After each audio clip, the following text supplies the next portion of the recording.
नमस्कार, CSK news में आपका स्वागत है। तो दोस्तों, आज हो गया 15 अक्टूबर, जो फटाफट ब्रेकिंग न्यूज़ निकल के आ रही है। गृह मंत्री अमित शाह ने फिर से पाकिस्तान को दी खुली चेतावनी। बोले सीमाओं पर हमला बर्दाश्त नहीं होगा और दूसरी सर्जिकल स्ट्राइक के लिए तैयार है पूरी तरीके से भारत। जी हाँ, दूसरे सर्जिकल स्ट्राइक के संकेत दे दिए गृह मंत्री अमित शाह ने।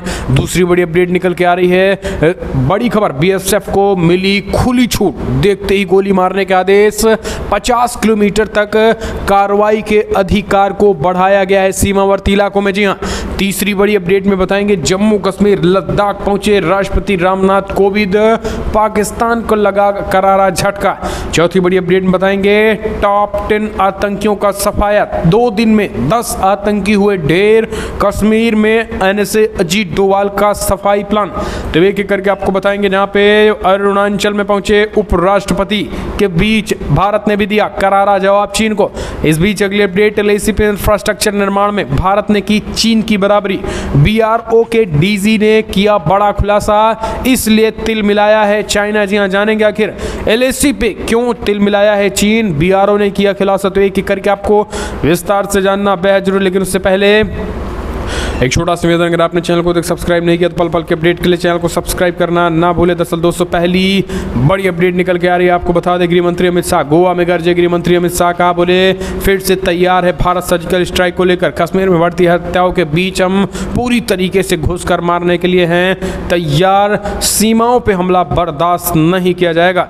दरअसल सीमा पर अपनी हरकतों से बाज नहीं आ रहे पाकिस्तान को अब केंद्रीय गृह मंत्री ने खुली चेतावनी दे दी है। केंद्रीय गृह मंत्री अमित शाह ने कहा है कि अगर पाकिस्तान ने उल्लंघन बंद नहीं किया और कश्मीर में आम नागरिकों की हत्याओं को खेल बंद नहीं किया तो उस पर फिर से सर्जिकल स्ट्राइक किया जाएगा।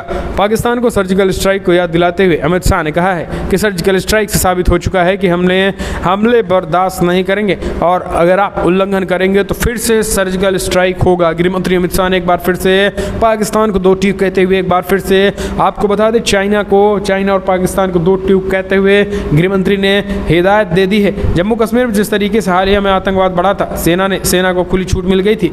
इस बीच गृह मंत्री अमित शाह गोवा में स्पष्ट कर दिए हैं कि सीमाओं पर हमला बर्दाश्त नहीं किया जाएगा। इसके साथ ही दक्षिणी गोवा में धारबाड़गोन में एमएसयू की आधारशिला रखी। इसके बाद उन्होंने जनसभा को संबोधित में गृह मंत्री अमित शाह ने साफ साफ चीन और पाकिस्तान दोनों को चेतावनी दे दी है।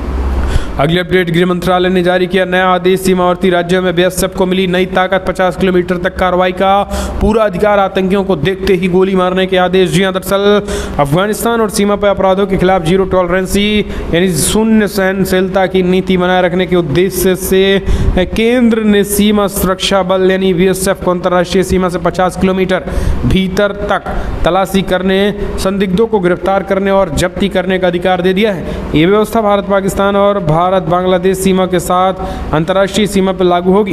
गृह मंत्रालय द्वारा इस सप्ताह की शुरुआत में जारी एक नए आदेश में बीएसएफ के अधिकार क्षेत्र का विस्तार किया गया है। इनमें बीएसएफ के अधिकारियों को 10 राज्यों और 2 केंद्र शासित प्रदेशों में राष्ट्रीय सुरक्षा के खिलाफ होने वाली अवैध गतिविधियों को रोकने के लिए कार्रवाई करने का अनुमति मिल गई है।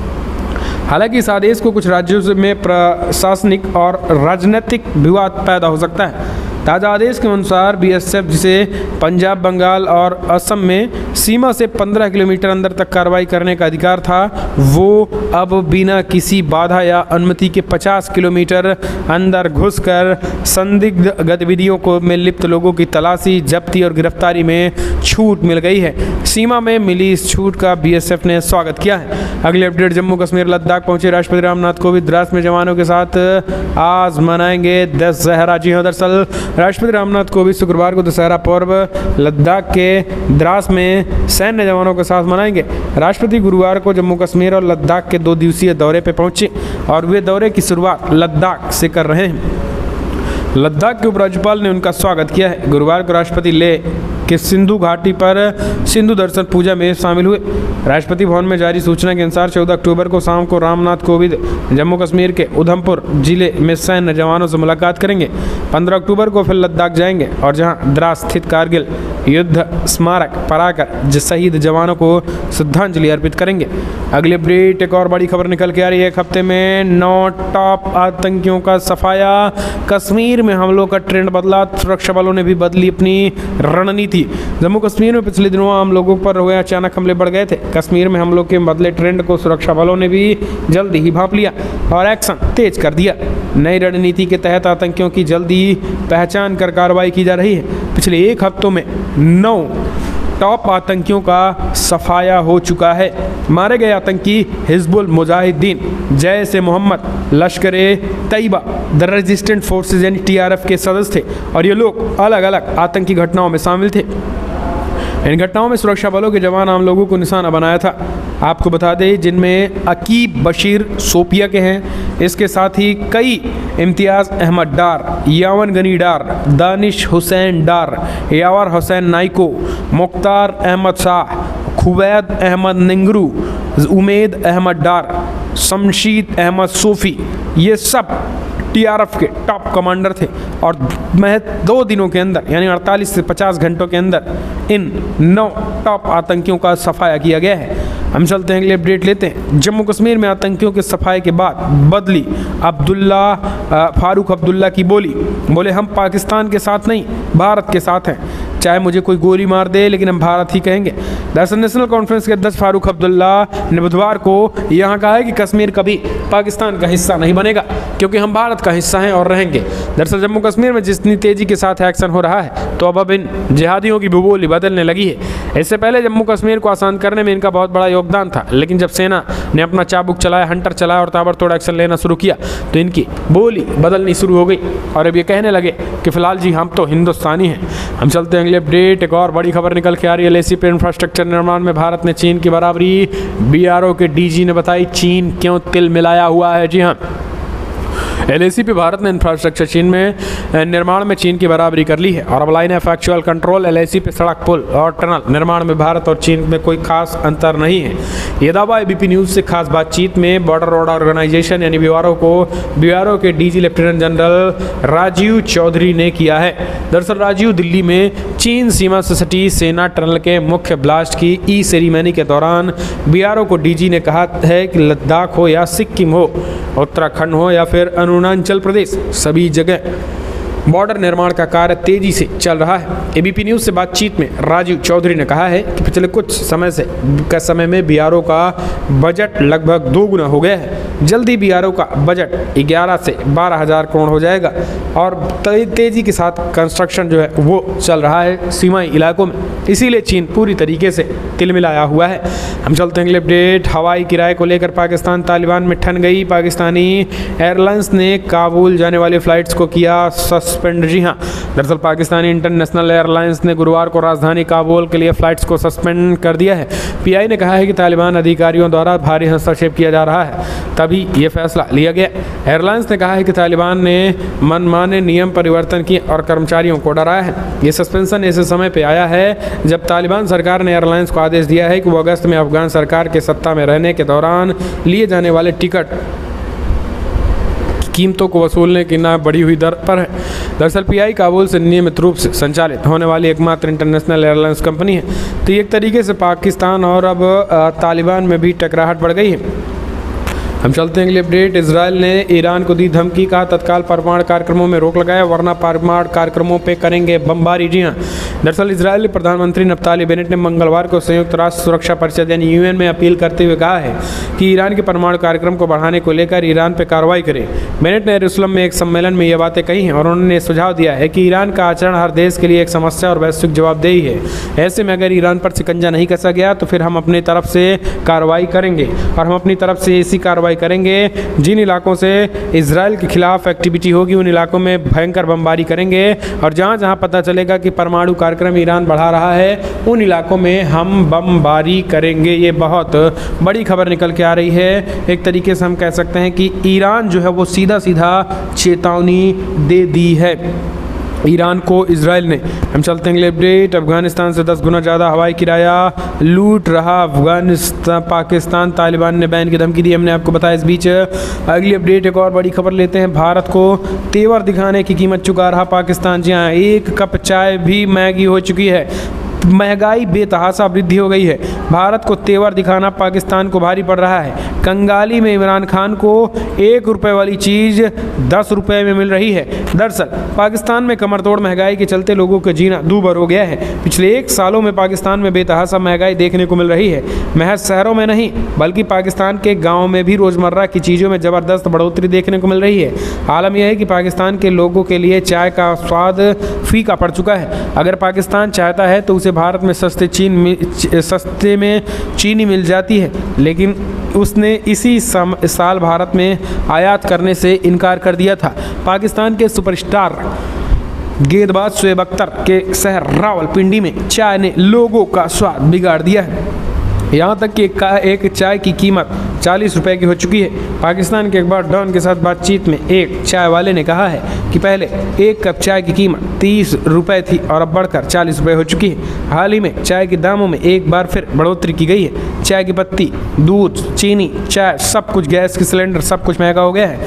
हम चलते हैं अगले अपडेट। एक और बड़ी खबर निकल के आ रही है। तो दोस्तों, वायुसेना की ताकत और बढ़ेगी। फ्रांस से आ रहे हैं 3 और राफेल विमान। जामनगर एयरबेस पर होगी लैंडिंग। दरअसल चीन के साथ चल रहे सैन्य गतिरोध के बीच भारतीय वायुसेना को एक और मजबूती मिल रही है। समाचार एजेंसी ANI के रिपोर्ट्स के मुताबिक 3 और राफेल विमान बुधवार को फ्रांस से भारत के लिए जामनगर गुजरात पहुंच रहे हैं। इन तीनों विमानों के आने से भारत के पास राफेल जेट विमानों की संख्या 29 हो जाएगी। आपको बता दें कि भारत ने 2016 में फ्रांस से 60,000 करोड़ रुपए में 36 राफेल विमानों की खरीद का समझौता किया था। आधिकारिक सूत्रों ने समाचार एजेंसी ANI को बताया है कि 3 राफेल विमान जामनगर एयरबेस पर उतरेंगे और इसी महीने की शुरुआत में air chief marshal BR Chaudhary ने वायुसेना प्रमुख के रूप में पदभार संभालने के बाद फ्रांस से आने वाले राफेल विमानों का ये पहला बैच भी होगा। हम चलते हैं अगले अपडेट। एक और बड़ी खबर निकल के आ रही है। ताइवान को लेकर 25 साल बाद फिर आमने सामने अमेरिका और चाइना बढ़ रही टकराव। जी हाँ, दरअसल आपको बता दें कि चाइना के राष्ट्रीय दिवस के अवसर पर ताइवान को परेशान करने के लिए रिकॉर्ड संख्या में सैन्य विमान भेजने के बीजिंग ने धमकाने वाले अपनी कार्रवाइयों में कमी की है, मगर लेकिन तनाव जो है वो अब भी कम नहीं हुआ है। अब इन सैन्य अभ्यासों को उचित ठहराने की चीन की कोशिश और बयानबाजी जारी है। विशेषज्ञ इस बात को लेकर सहमत हैं कि सीधे संघर्ष होने की आशंका इस समय नहीं है। हालांकि स्वशासित ताइवान के भविष्य को लेकर स्थिति कभी भी खतरनाक बन सकती है। इस बात की आशंका से भी इनकार नहीं किया जा सकता है। उनका कहना है कि किसी भी एक हादसे या गलत अनुमान के कारण ऐसे समय में संघर्ष की स्थिति बन सकती है जब चीनी और अमेरिकी महत्वाकांक्षाएं दूसरे से विपरीत हैं। हम चलते हैं अगले अपडेट। एक और बड़ी खबर निकल के आ रही है। तो दोस्तों, बिग ब्रेकिंग अफगानिस्तान। जी हाँ, गुल हो गई काबुल की बिजली। तालिबान की वजह से अंधेरे में डूबा पूरा अफगानिस्तान में इन दिनों से एक बड़े संकट से गुजर रहा है। राजधानी काबुल समेत देश के कुछ और हिस्सों में बुधवार को बिजली न होने की वजह से ब्लैकआउट स्थिति रही। एजेंसी स्पुतनिक के मुताबिक उज्बेकिस्तान से देश को होने वाली बिजली सप्लाई कुछ तकनीकी वजह से रोक दी गई थी, जिनकी वजह से देश में बिजली संकट पैदा हो गया था।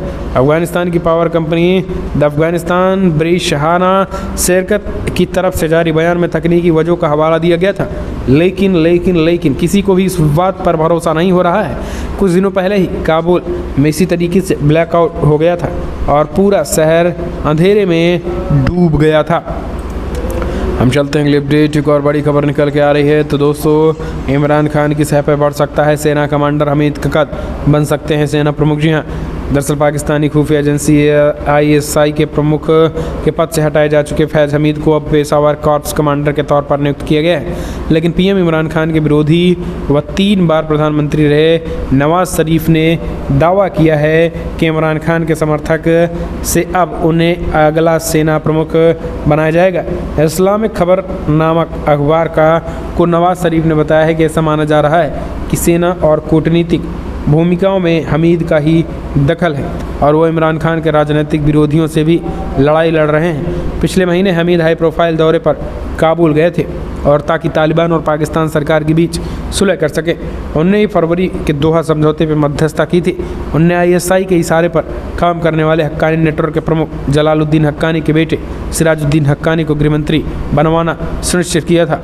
तो एक तरीके से अब हम कह सकते हैं कि पाकिस्तान को एक नया आतंकी मिलने वाला है, पाकिस्तानी सेना को, क्योंकि ISI चीफ किसी आतंकवादी से कम नहीं है और जितने भी आतंकवादी सब उसके अंडर में हैं।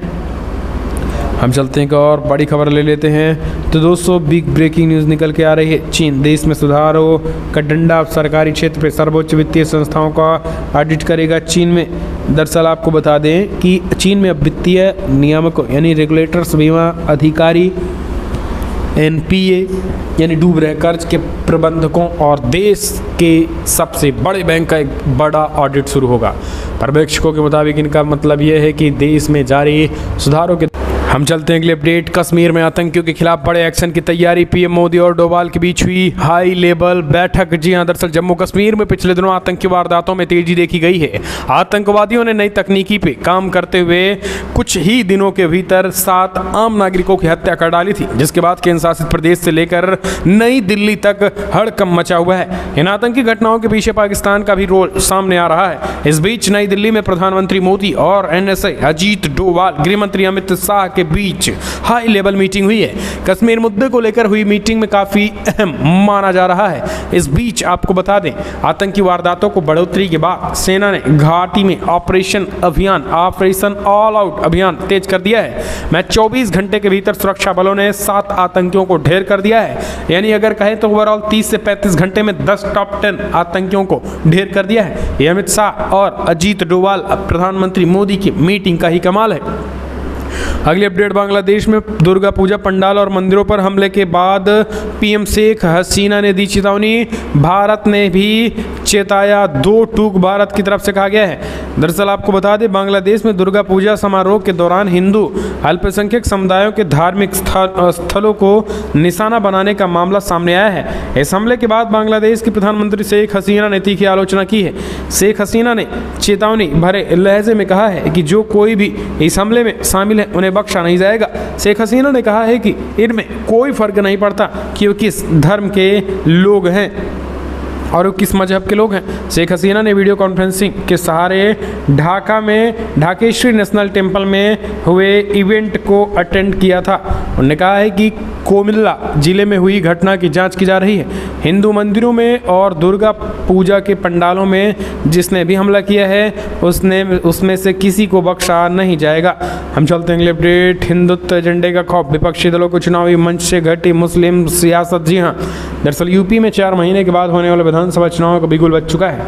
बीजेपी अपनी सत्ता को बरकरार रखने के लिए जद्दोजहद कर रही है, तो विपक्षी दलों ने योगी सरकार को सत्ता से बेदखल करने के लिए मोर्चा खोल रखा है।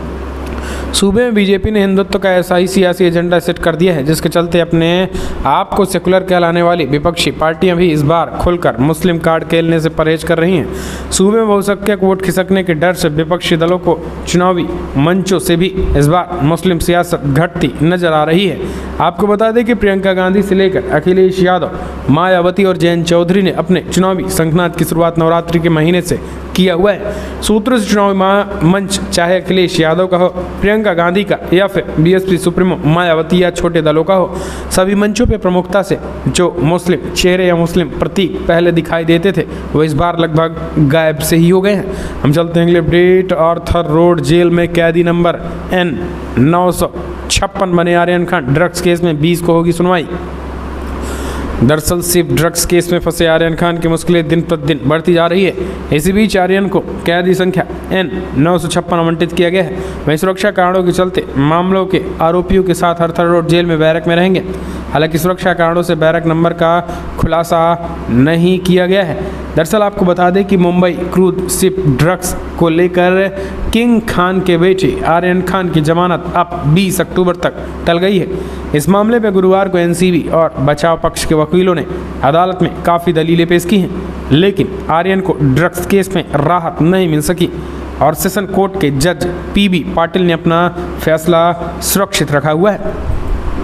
हम चलते हैं अगले अपडेट। बांग्लादेश में दुर्गा पूजा पंडालों में तोड़फोड़ के बीच गृह मंत्रालय ने सरकार से कार्रवाई की मांग की है।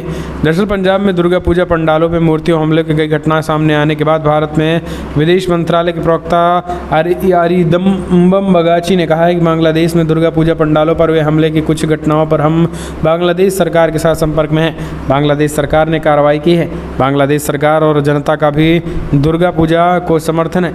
खबरों के मुताबिक दुर्गा पूजा को तोड़ने के लिए भगदड़ मचाने वाले गुस्साई भीड़ को पुलिस काबू नहीं कर पाई और मूर्ति को एक तालाब में फेंक दिया था और इस तरीके से उन्होंने कार्रवाई की मांग की, जिसके बाद कार्रवाई की गई है। अगले अपडेट लेते हैं। एनसीबी मुंबई में एनसीबी के जोनल डायरेक्टर समीर वानखेड़े को पूछताछ के लिए बुला सकती है मुंबई पुलिस। अब मुंबई पुलिस वानखेड़े साहब को भी परेशान कर रही है। मुंबई पुलिस जल्द ही मुंबई एनसीबी के जोनल डायरेक्टर समीर वानखेड़े को समन भेज पूछताछ के लिए बुला सकती है। वानखेड़े के जासूसी के आरोपों के बाद मुंबई पुलिस कमिश्नर में एडिशनल कमिश्नर रैंक के अधिकारी के मामले की जांच के आदेश दे दिए गए हैं। आपको बता दें, वानखेड़े ने आरोप लगाया था कि मुंबई पुलिस के लोग उनका पीछा कर रहे हैं और उनके मूवमेंट पर नज़र रखी जा रही है। वानखेड़े के मुताबिक इसी संदर्भ में 2 मुंबई पुलिसकर्मियों ने उनका कब्रिस्तान से सीसीटीवी फुटेज लिया था। कब्रिस्तान पर वानखेड़े अक्सर जाते हैं जहां उनकी मां की कब्र है। इसी बीच समीर वानखेड़े की कथित जासूसी मामले में अहम खुलासा हुआ। सीसीटीवी में दिख रहे दोनों कांस्टेबल ओशिवारा के डिटेक्शन विभाग में हैं। सूत्रों से बताया गया है फिलहाल जैसे ही इनकी तस्वीर मीडिया में आई वैसे ही दोनों ने इनके वरिष्ठ अधिकारियों से पूछताछ की। पूछताछ में दोनों ने बताया है कि यदि उन्हें याद नहीं है कि फ़ोटो कब का है और उन्हें ये भी याद नहीं कि वो लोग वहाँ क्यों गए थे। सूत्र ये भी बताते हैं कि पुलिस अक्सर यहाँ वहाँ जाकर अपने एक तरीके से ज्यूरिडिक्शन में लोगों से मिलती है और बातचीत करती है। इसका मतलब ये नहीं कि किसी की जासूसी की जा रही है। सूत्रों ने बताया है कि दोनों कांस्टेबल को किसी भी जासूसी करने के लिए नहीं कहा गया। तो दोस्तों फिलहाल बड़ी खबर में सुनाई, लेकिन अगर आपको वीडियो पसंद आए तो लाइक करें, शेयर करें।